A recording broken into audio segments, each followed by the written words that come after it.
사회주의 헌법의 인권 보장에 대해서 보겠습니다. 먼저 신체의 자유입니다. 사회주의 민주주의는 소련 헌법에서 채택한 건데요. 집단과 개인의 통일적인 발전을 보장한다. 각 각인의 자유로운 발전은 모두의 자유로운 발전의 조건이라는 공산주의 이상에 맞춰서 국가는 인민들로 하여금 그들의 창의력, 능력, 재능을 발휘하게 하고 개인을 전면적으로 발전시키기 위하여 현실적인 그 가능성을 확대하는 것이 국가의 목표다. 2019년 조선헌법에도 국민의 권리와 의무는 하나는 전체를 위하여, 전체는 하나를 위하여라는 집단주의 원칙에 근거한다.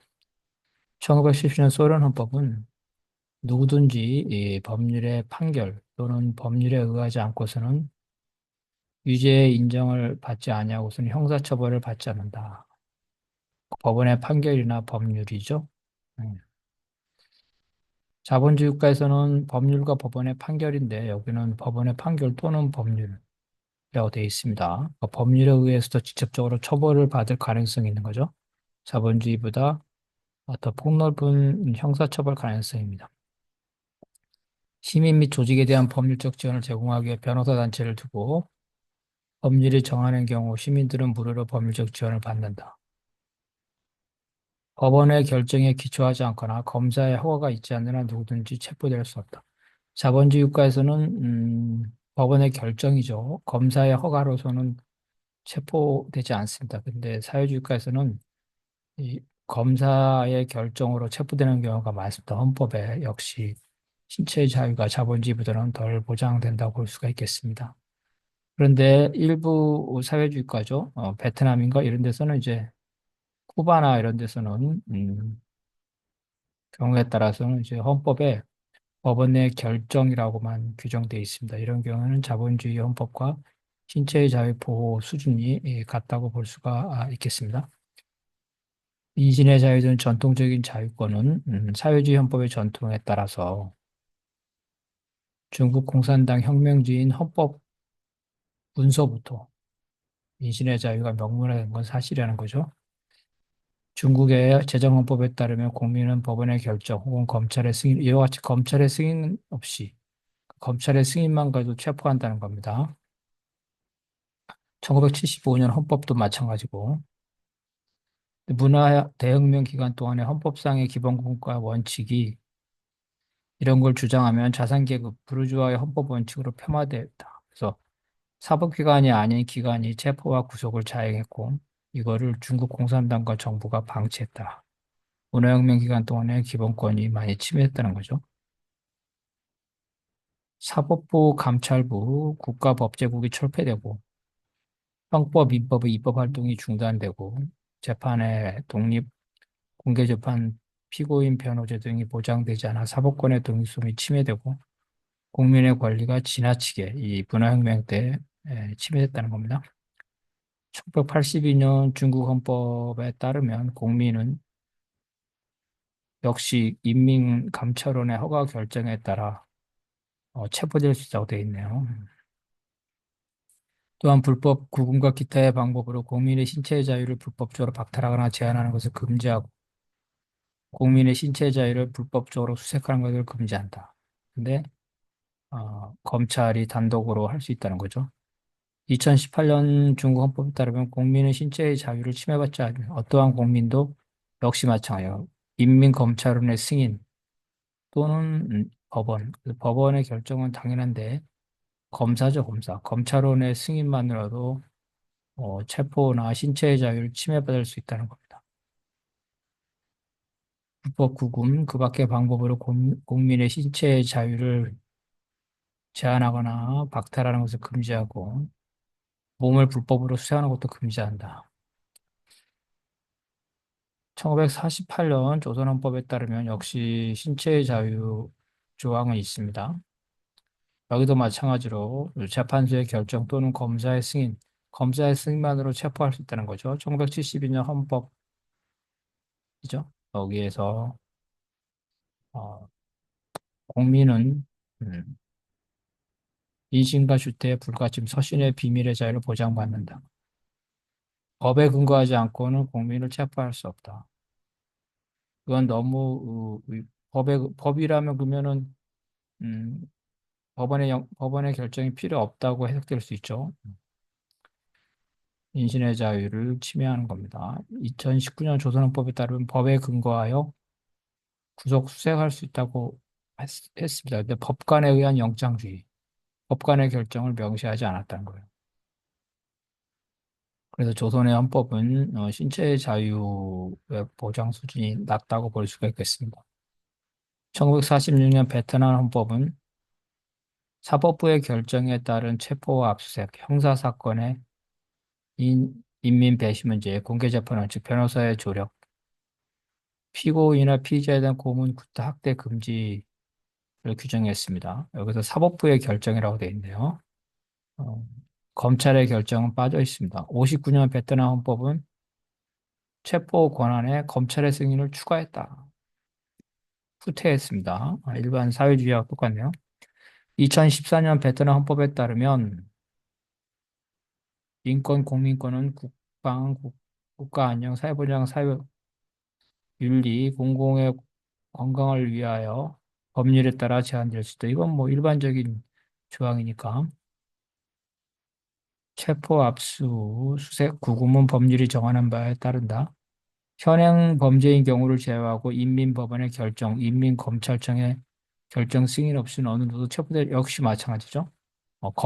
검찰의 승인으로 체포될 수 있다.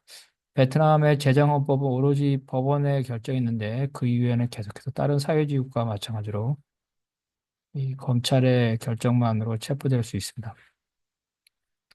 모든 사람은 강요, 육체적 형벌, 신체 건강 침해, 명예, 인품을 모독하는 형태의 대우를 받지 않는다. 베트남 2013년 헌법 사생활 통신 비밀의 자유 무죄 추정, 신속한 재판을 받 일사부조리 형사부담권 등을 정하고 있습니다. 2019년 쿠바 헌법은 불소급의 원칙, 무죄 추정의 원칙, 재판은 국가안보, 도덕, 공중주사, 사생활 비공개로 할 수 있다. 베네수엘라는 이제 헌법에 광범위한데요. 모든 국민은 비인간적인 인격 모독적 대우를 받지 아니한다. 비준 발효한 인권조약은 헌법에 준한다. 해당 권리 향유와 행사에 대해서 헌법과 공화국 법률이죠. 보다 더 유리한 규정이 있을 경우에 이 국내법에 우선해서 국제적인 인권조약이 적용된다. 베네수엘라가 이제 인권의 보장 수준이 높다고 볼 수가 있겠습니다. 1999년 베네수엘라 형법에 따르면 사형, 종신형, 치욕형을 금지하고 진술거부권, 체포, 압수, 통신 비밀에 법원의 영장을 필요로 한다. 자본주의 국가랑 똑같네요. 법원의 영장주의. 검사의 결정만 가지고는 안 되죠. 반인륜적 범죄 행위, 인권유린, 전쟁범죄 등은 공소시효가 적용되지 않는다. 신체의 자유 박탈에 포함된 조치를 취하고자 하는 당국자는 반드시 자신의 관등 성명을 밝혀야 된다는 거죠. 조선, 베트남, 쿠바는 주거의 자유, 여행의 자유죠. 2014년 베트남 헌법은 정치적 망명의 자유까지 넓게 보장하죠. 국민은 외국에 나가고 외국으로부터 국내에 돌아올 권리를 가진다. 폭넓게 여행의 자유를 하고 있습니다. 그래서 베트남 사람들이 해외에 취직도 많이 하죠. 자영법정주의. 1930년 소련 사회주의법이죠. 사회주의 재산에 대한 공격. 사회주의 재산, 국유죠, 국유재산. 이에 대한 것은 처벌한다는 거. 충성의 맹세를 위반하고 적에게 탈령, 국가 군사력을 약화시키고 간첩 행위는 모든 심각수로 가장 혹독한 범죄 행위로 처벌받을 수 있다. 1977년과 91년 소련 헌법에 따르면 조국에 대한 반역은 인민에 대한 가장 중대한 범죄이다. 또한 사회주의 재산을 침해하는 자는 법률에 따라 처벌된다. 이게 조국에 대한 반역죄를 헌법에 넣는 게 이게 사회주의 헌법의 특징입니다. 근데 사회주의 헌법도 이 조국에 대한 반역죄를 중벌에 처한다는 조항을 시간이 갈수록 완화시킵니다. 1999년 중국 헌법은 반혁명의 죄를 국가 안전을 위협하는 죄로 수정했죠. 표현에 완화합니다. 처벌 조항의 구성 요건이 모호하여 재행법정주의에 반한다는 비판을 수용하다. 반혁명이 대체 뭐냐? 그죠? 문제가 됐다는 거죠. 국가 안전을 위협하는 죄. 1997년 신형법은 반혁명죄를 폐지하고 중국입니다. 국가안전유엔죄를 신설하였다. 중국형법에 따르면 외국과 결탁하여 중화인민공화국의 주권, 영토의 안정성, 안전에 위해를 가한 경우 무기징역 10년 이상의 유기징역이다. 103조는 국가의 분열, 국가 통일 파괴 활동, 조직을 획축, 선동, 실시할 경우에 무기징역까지. 사회주의과는 좀 죄가 형량이 많습니다. 적에게 투항하여 배반한 경우 3년 이상 10년 이하 유기징역. 형벌이 강한 대신에 중간에 그 형벌을 중지하는 경우도 많습니다. 1948년 조선의 재헌법 따르면 헌법에 규정한 법적 질서를 변경 파괴하기 위해 헌법에 부여한 권리를 악용한 국가에 대한 중대한 제약이며 법조를 이와 같이 사회주의과 헌법에는 국민을 처벌한다는 조항이 있죠. 원래 헌법에는 국민이 이 주권자죠. 그래서 이 형법에는 처벌 조항이 있으면 모르지만 주권상을 정한 헌법에 처벌 조항을 집어넣는 거는 사실 이제 국민이 주권자라는 측면에서 문제가 있습니다. 사회주의 헌법은 초기에 다 이런 무시무시한 조항이 있는데 점차 이 조항들을 완화시킵니다. 조국과 인민을 배반하는 것은 최대의 죄악이며 엄정한 형벌에 처단한다. 무시무시하죠. 2019년 조선헌법은 이러한 처벌 조항을 삭제했습니다. 이게 이제 사회주의, 민주주의로 발전하면서 헌법에 처벌 조항을 넣는 게 맞지 않다. 조선헌법에 따르면 반국가 목적으로 선전선동을 한 자는 5년 이하의 노동교양. 반국가 목적. 약간 모호하죠. 국민이 조국을 배반하고 다른 나라로 도망쳤거나 투항 변절하거나 비밀을 넘겨준 조국 반역, 강경 5년 이상의 노동교양. 조선민족으로서 제국주의 지배 밑에서 우리 민족의 민족해방운동과 조국통일운동을 투쟁을 탄압했거나 제국주의에게 조선민족의 이익을 팔아먹은 민족 반역행위를 자는 10년 이상의 노동교양이다. 다른 나라 사람이 조선민족을 적대시할 목적으로 해외에 상주하거나 체류하는 조선 사람의 인신, 재산을 침해하거나 민족적 불화를 일으킨 경우 5년 이상 10년 이하의 노동교양. 정상이 무효인 경우는 10년 이상의 노동교양을 처한다. 반국가 및 반민족 범죄나 범죄자라는 것을 알면서 그것에 해당 기간 알리지 않은 경우 3년 이하의 대표적인 게 불고지죄죠. 이게 이 반인권적인 거. 우리나라 국가보안법에 아직도 불고지죄가 남아 있는데 조선도 북도 이런 불고지죄가 있으면 반국가, 반민족적 범죄 이게 불고지죄의 범위가 좀 넓은 게 문제가 되죠. 1950년 베트남 헌법은 하나의 베트남을 선언하고 조국 통일에 반하는 행위를 반역죄. 그러니까 사회주의 헌법은 형법에 넣어야 될 처벌 조항을 헌법에 넣는 경우가 있습니다. 2010년 베트남 헌법에 따르면 조국에 대한 반역은 가장 중요한 법이 아직도 2014년 베트남 헌법에 이런 조항이 있죠. 그 다음 표현과 집회의 결사의 자유. 1930년 스탈린 헌법 언론 출판 집회 시위의 자유를 보장한다. 하지만 이러한 권리는 근로자의 이익을 부합하고 사회주의 체제를 강화하기 위한 목적에 부합해야 된다. 구체적 내용은 법에 의한다. 즉 사회주의를 공격하는 방법으로 사회주의를 비판하는 방법으로 표현의 자유를 쓸 수 없다는 거죠. 자본주의 사회에서는 자본주의 자체를 비판하는 방법으로 표현의 자유를 쓰는 거를 어, 어느 정도 한에서는 허용을 하고 있습니다. 근데 사회주의과에서는 체제 비판을 더 엄격하게 금지하고 있다.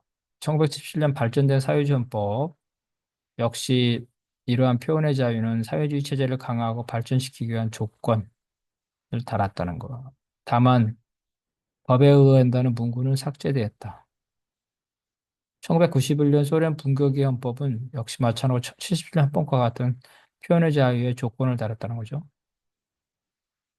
시민은 국가기관에 대해 제한과 비판할 수 있으며 비판을 이유로 박해한 자는 그 책임을 추궁받는다. 이게 어, 비판의 자유를 인정했네 헌법에 그죠? 이거는 발전된 겁니다. 국가기관에 대해 제한과 비판, 비난이 아니죠? 비판이다. 1950년 중국 헌법, 언론 출판 집회 결사 표현의 자유, 국가는 필요한 시설을 제공해야 된다. 75년 중국 헌법도 마찬가지고 파업할 권리를 인정했다고 합니다. 82년, 2018년 헌법에 따르면 역시 언론, 출판, 집회, 결사, 표현의 자유와 여행, 시위의 자유가 있다. 시위의 자유도 있습니다. 82년과 2018년 중국 헌법이죠.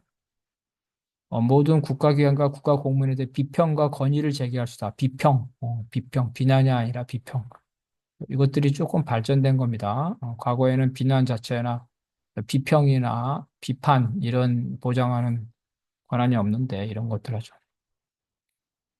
국가기관과 국가공무원에 위법한 증상 과실에 대하여 고소 고발하거나 검거를 요구할 권리가 있고 다만 허위사실을 날조하거나 무고해서는 안 된다죠.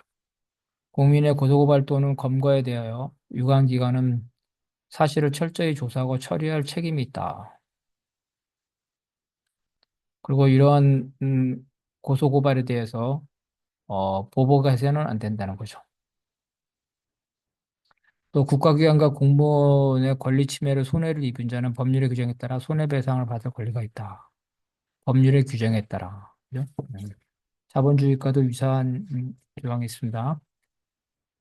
중국은 표현의 자유에 대해 소련 헌법처럼 제한 조건, 그죠? 사회주의를 공격하면 안 된다. 이런 제한 조건을 명시하진 않았지만 헌법 제1조에 어떠한 조직이나 개인이라도 사회주의 제도를 파괴하는 것을 금지한다.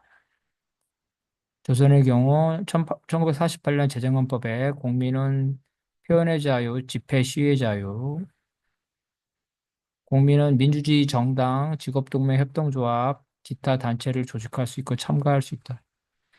72년과 2019년 조선헌법에 따르면 여전히 표현의 자유, 집회 시위의 자유를 가진다. 베트남은 제정헌법 역시 언론, 출판, 집회, 결사의 자유. 2013년 헌법에 따르면 인민은 정보에 대한 정보 요구권이 있네요. 조국 수호, 헌신하게 대중매체를 발전시킨다. 1999년 베네수엘라 헌법. 높은 수준의 집회 자유죠. 사전 허가가 필요 없다. 자본주의 국가에서도 허가제 필요 없죠. 신고만 하면 된다. 방송통신의 자유와 다양성. 검열은 금지되나? 예. 따라서 익명으로 선전을 하면 안 되죠. 전쟁 선전, 차별적 메시지 전달, 종교 대립 같은 거 허용되지 않는다. 77년 소련 발달된 사회주의헌법이죠. 국가 행정기관에 참여할 권리를 가지고 중요한 법률과 결정에 참여할 권리가 있다는 거죠. 선출직, 선출직 국가기관이죠. 이 선거에 참여할 수 있고, 전국적인 토론에 참여할 수 있고, 노동집단, 노동조합이죠. 국가 공공 업무의 토론과 해결, 생산을 위한 개입, 토론과 해결 체계에 참여할 수 있다. 1977년과 2019년 조선헌법은 국가는 민주주의 정당, 사회단체의 자유로운 활동 조건을 보장한다. 민주주의적 정당, 사회주의의 위해가 안 되는 거겠죠. 조선사회민주당이나 천도교총회 등 다른 정당들이 있습니다. 92년 쿠바 헌법에 따르면 대중조직과 사회단체는 공산당이 아닌 그들 자신의 이익을 대변하는 것을 허용한다. 공산당도 다른 사회단체의 이익을 침해하지 못한다. 정치 조직과 정당을 쿠바에서 인정해서 선거 참여는 불가능합니다. 쿠바에서는 공산당도 선거 참여는 불가능합니다. 공산당은 사회단체를 통해서 간접적으로 선거에 참여하고 있습니다. 무소속 출마는 허용되지만 매우 극히 이례적이다. 사회주의 국가에도 전반적으로 무소속 출마는 허용되지 않습니다. 2019년 쿠바 헌법에서 집회 결사의 자유는 보장되지만 정당에 대한 자유에 대한 언급이 없다. 국가는 사회주의 사회에서 자신들의 이해를 대변하는 각종 대중 조직들을 권장한다. 종교 조항을 보게 되면 1971년 발전된 사회주의 헌법에 소련 시민은 종교를 따르거나 종교의 자유는 당연히 포함해서 따르지 않는 무종교의 자유예요. 더군다나 무신론적 선전을 할 자유. 그래서 모든 사회주가는 종교를 믿을 자유도 있지만 믿지 않을 자유, 또 종교를 비판할 무신론적 선전의 자유가 있다는 게 특징입니다. 2019년 조선헌법도 신앙의 자유, 종교 건물을 짓거나 종교 의식을 하는 것까지 보장한다. 다만 종교를 외소를 끌어들이거나 국가 사회 질서를 해치는 데 이용할 수 없다. 조선에서는 반종교의 자유, 그죠? 종교를 비판할 자유, 이거에 대한 언급은 없다. 중국 헌법에 음, 누구든지 국가를 포함해서 단체나 개인 누구든지 어느 누구에게 종교를 믿거나 믿지 못하도록 강요할 수 없고 종교를 믿는 국민과 종교를 믿지 않는 사람을 차별할 수도 없다. 국가는 종교 활동을 보장하고 다만 종교를 이용하여 사회 질서를 파괴하거나 국민의 신체 건강에 해를 끼치거나 국가 교육 제도를 방해하는 행위를 할 수 없다. 종교단체와 종교 사무는 외국 세력의 지배를 받지 않는다. 외국 세력이 종교를 핑계로 개입하면 안 된다는 거죠. 베트남 헌법 2014년에는 종교를 따르거나 따르지 않을 자유권이 누구도 법률을 위반할 목적으로 종교 신앙을 이용할 수 없다. 2019년 쿠바 헌법에 따르면 국가는 종교의 자유를 보장하되 종교기관은 다른 기관과 동등한 의무를 진다. 특혜가 없다. 우리는 종교 특혜하죠. 과세, 세금을 안 냅니다. 종교 외의 신념도 종교와 대등하게 고려된다. 이거는 반종교, 무신앙도 포함된 거죠. 양심의 자유는 법을 회피하거나 타인의 권리를 침해할 목적으로 남용될 수 없다. 자, 사회주가에서 국민의 의무죠. 1930년 스탈린 헌법에 따르면 법령을 준수하고 노동규율을 유지하고 사회주의의 사금의 규칙, 교류의 규칙이죠. 교양 있는 삶. 음. 소련 체제를 보호하고 공공재산, 사회주의 재산을 보호하고 조국을 지키는 신성한 의무, 국방의 의무. 77년과 91년 소련 헌법에 시민으로서 의무와 권리는 불가분 관계에 있다. 공동생활 규칙을 준수하고 자기가 선택한 노동에 성실해야 하고 사회적으로 유용한 노동을 기피하는 것은 사회주의 사회 원칙과 양립할 수 없다. 국가이익보호, 사유재산보호, 병역의 의무, 다른 민족과의 우호로운 관계 유지, 자녀의 양육, 문화재와 자연보호, 세계평화 이런 것들을 1954년 중국의 재정헌법은 공민은 준법, 공공재산보호, 납세, 조국수, 병역의 의무, 75년 헌법은 국민의 권리보다 의무를 이게 중요하죠. 자본주의국가에서는 시민의 권리를 먼저 배치하는데 1972년 중국 헌법은 권리보다 의무를 먼저 배치했다는 거예요. 나중에 이제 바뀝니다. 국민의 의무는 공산당의 지도력과 사회주의 체제에 대한 수용, 준법, 조국 방어. 1982년과 2018년 중국 헌법은 국민이 자유와 권리를 행사할 때 국가, 사회, 집단의 이익과 다른 국민의 자유와 권리를 침해해서는 안 된다. 1948년 조선의 헌법이죠. 조선의 헌법, 준법, 조국 수호, 납세, 노동, 납세. 1948년 아직 자본주의 체제가 완전히 소멸되지 않아서 일부 중간층이 있기 때문에 납세 의무를 했네요.